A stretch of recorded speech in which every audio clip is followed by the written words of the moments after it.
Hello, everybody, and welcome to the first episode of the Book Beer Podcast. Today, we will be doing a take on Are You Lazy or Just the Standard?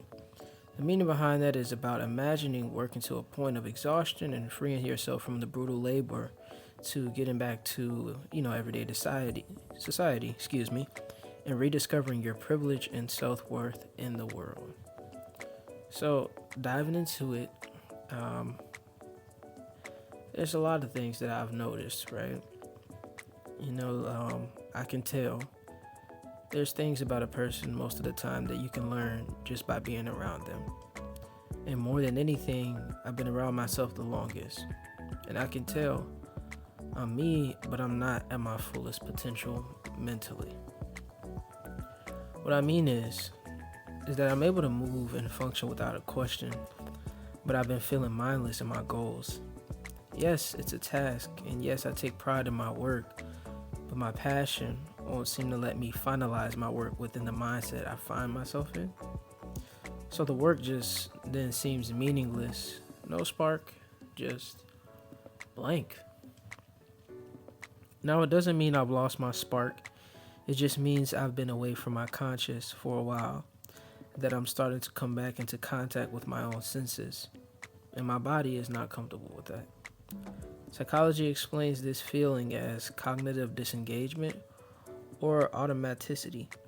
In short, we call it being burnt out or on autopilot.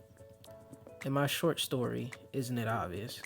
I've explained what it was like working the graveyard shift, aka night shift, and my experience while working in the industrial field, leading me towards the breakthrough that I am now sharing with you all. The personification of this image that I chose because sometimes working a night shift can make you feel like you're doing a bunch of brain rot activities for meager rewards, make you out to feel like a mindless worker, and I just want to share this image with you because I thought it was funny. Anyway, my point is this. My lack of drive doesn't come from a place of being lazy, but from being an active participant and having to compensate with the bare minimum with workspaces where people don't see the value of progressive workers within the ecosystem. For example, the worker who is good at their job is looked at as being the standard, what's expected of a person, of what a company desires and nothing special. Whereas the worker who are good at the job too, but do the minimum fuck up, we ought to make up for their lack of work for whatever reason our bosses want to claim, instead of the employer who is polluting the workspace receiving disciplinary actions. In short, you're a fucking babysitter for the company's fucked up Nepo workers. And if you don't, you're going to take the fall for it, for X, Y, and Z amount of reasons. I don't know. Which honestly, in all seriousness, is exploitive and degrading. The complete opposite of what a workplace should be, yes. And even more important than that, time itself is precious. No. These are the things that we should ask ourselves. With my work, but not even just my work. I find that when I dive into something, I like to see it all the way through and fine tune anything I see as being out of place or unnecessary, making myself as close to the embodiment of my goal as possible. Only problem is, most workplaces don't have plans in action for progressive and conscientious workers these days. Only workers who know how to follow and not lead. Lazy or undervalued?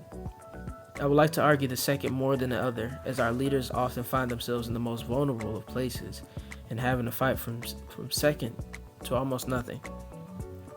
Sometimes I would even like to say more than sometimes. We find ourselves getting sucked into our work like I do.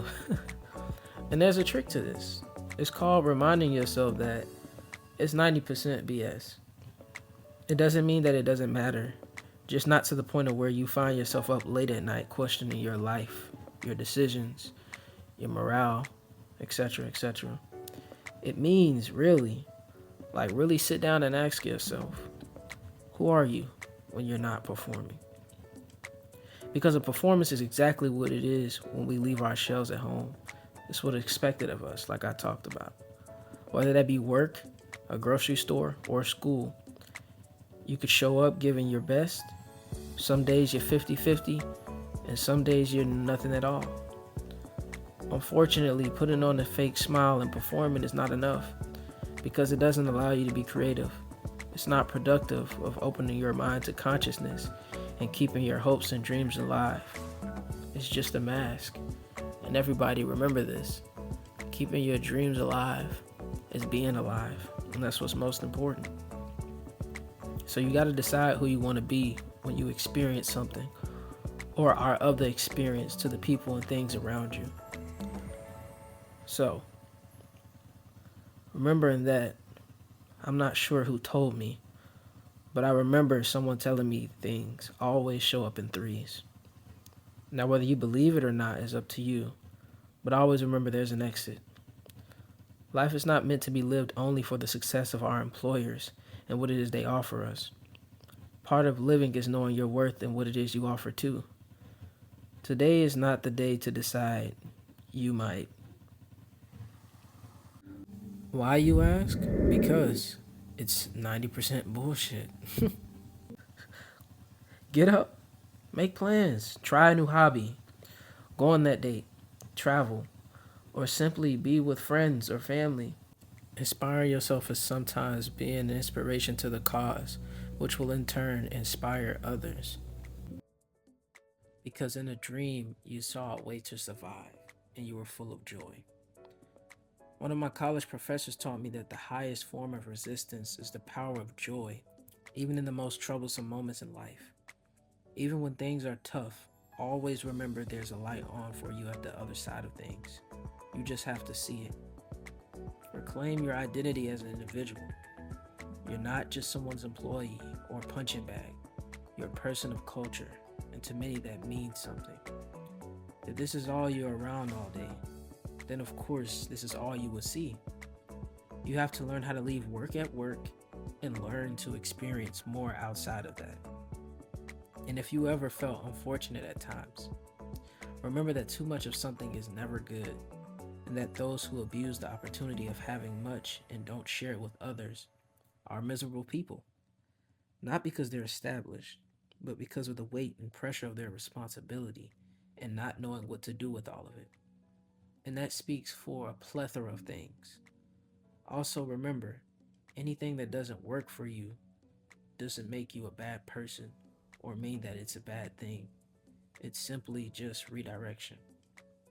With that being said, get your head out of the clouds, leave work at work, and be present in the experience. Lastly, don't be afraid to start over. It's called growth. Anyway, thank you all for joining me on the first episode of the Book Bear Podcast, and thank you for your time. This is Josh signing out for today, aka The Bear, and you all have a beautiful night, morning, or evening, wherever it is that you reside in the world. Don't forget to like, comment, subscribe down below, everybody. And if you want to see me over on my other socials, I will leave them down in the description, where my TikTok is, as well as my blog space for Substack. Have a good night.